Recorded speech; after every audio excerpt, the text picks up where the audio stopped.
भारत एक विविधता का देश है और इस देश में पहाड़, नदी, नाले, मरुस्थल सब तरह की व्यवस्थाएं हैं। पूरा एक ऐसा देश जहाँ सब विभिन्न प्रकार की डाइवर्सिफिकेशन डाइवर्सिटी हो।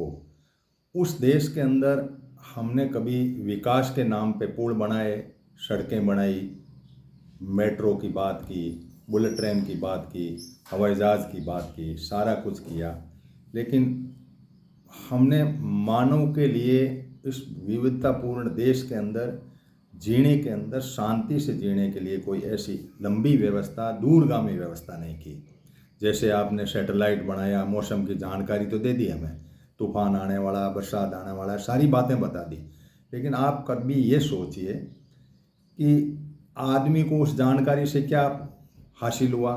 थोड़ा बहुत सचेत हो गया, लेकिन बाढ़ आनी है तो आनी है, उसके कारण नहीं खोजे गए, बाढ़ को रोकने के उपाय नहीं खोजे गए, नदियों को ठीक ढंग से लिंकअप करते या नदियों के प्रवाह को रोकने वाले, अतिक्रमण करने वाले लोगों को हटाते, या आप भू संकलन के कारण से जो पहाड़ दरक रहे हैं, नीचे आ रहे हैं, वहाँ विकास के नाम पे कभी टनल खोद रहे हैं, कभी वहाँ पे कुछ और व्यवस्था कर रहे हैं, बिजली के संयंत्र वहाँ पे कर रहे हैं।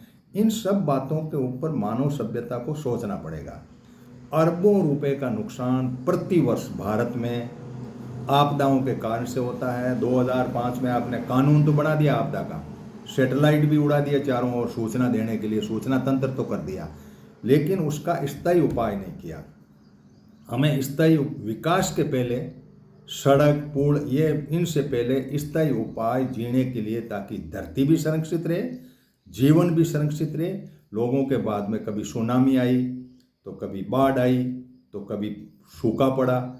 इन सारी परिस्थितियों को, प्रकृति को चैलेंज करने वाला विकास, प्रकृति के विरुद्ध चलने वाला विकास मानव सभ्यता को बहुत नुकसानदायी होता है। हम सबको मिलकर के इस विकास की जो कड़ी अभी चल रही है वर्तमान में, रेलवे स्टेशन, पुल बन रहे हैं, वो बन रहे हैं, ये विकास नहीं है। ये विकास का दूसरा चरण है। जब ये विकास हो जाए, हम सुरक्षित हो जाएं, संरक्षित हो जाएं, बिना चिंतन के जी सकें, वो व्यवस्था होने के बाद में जिस भूखंड और धरातल पे हम जी रहे हैं, वहाँ हमें शुद्ध हवा, शुद्ध पानी और हमारी सेफ्टी हो जाए, तब मानिए कि हम विकास के एक पायदान को पूरा कर चुके हैं। अब आप जब ये कहते हैं कि साहब ये बनाने से ये होगा, रेवेन्यू होगी, चोरा का पूरा विकास, पूंजीगत ढांचा स्थित करना, उसका कंस्ट्रक्शन साइट बढ़ाना, और आप पूरा का पूरा विकास जो है वो कॉरपोरेट के माइंडसेट से करेंगे। मानव प्रो ह्यूमन और प्रो नेचर, जब तक विकास नहीं होगा, प्रकृति के प्रो भी रहना पड़ेगा उसकी तरफ और मानव के प्रो भी रहना पड़ेगा, उस विकास को हम विकास कहेंगे। अब इस विकास से, दूसरे विकास की तरफ कभी कोई चिंतन नहीं करता। बाढ़ आती है, लोग बह जाते हैं, लाखों का नुकसान, अरबों का नुकसान हो जाता है, थोड़ी बहुत उसकी भरपाई कर दी जाती है। हमारी टैक्स के कारण से स्थायी समाधान नहीं सोचे गए। नदियों को जोड़ने का एक नदी प्रोजेक्ट जो है जोड़ने का, बेतला बना करके ऐसी कोई नदी है जिसको जोड़ने का, यूपी और महाराष्ट्र में, मध्य प्रदेश और इनके बीच में, वो ज़रूर आपने ली है, तो वो कितनी सक्सेस होगी, क्या होगी। आप बांध बना रहे हैं, उसके पहले सोचते नहीं, ज़मीन एक्वायर करके और लोगों को पुनर्स्थापित करके और इधर उधर भगा देते हैं। आप कोई भी विकास के नाम पर कोयले की खदान खोद रहे हैं, आदिवासियों को भगा देते हैं। वहाँ प्रकृति रुष्ट होती है, प्रकृति को चैलेंज कर रहे हो आप।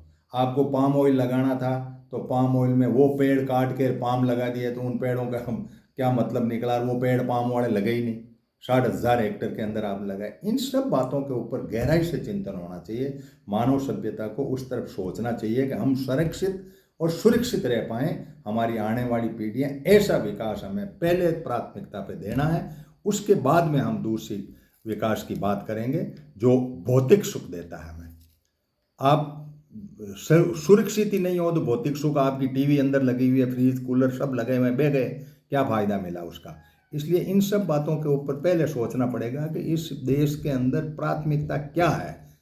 उस बात को जब तक नहीं कर पाते हैं तब तक कोई इसका मायने नहीं है। लेकिन है राजनेता अपने वोटों के चक्कर में कुछ भी हम उस विकास का नाम देते हैं।